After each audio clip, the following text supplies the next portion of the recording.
Manipulate অসমীয়াত manipulate এই শব্দটোৰ অৰ্থ হ'ব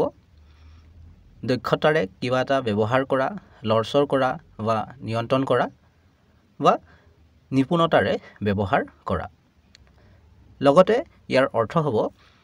কাৰোবাক প্ৰভাৱিত কৰা যাতে তেওঁ তাই আপুনি বিচৰা ধৰণে কৰে বা চিন্তা কৰে অহা দুটা বাক্যৰ সহায়ত আৰু বেছি ভালকৈ বুজি লওঁ Clever politicians know how to manipulate public opinion.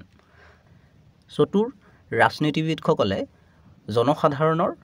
মতামতক বা জনমতক কেনেকৈ প্ৰভাৱিত কৰিব লাগে জানে Do you know how to manipulate a computer? Computer কেনেকৈ চলাব লাগে আপুনি জানেনে চেনেলটো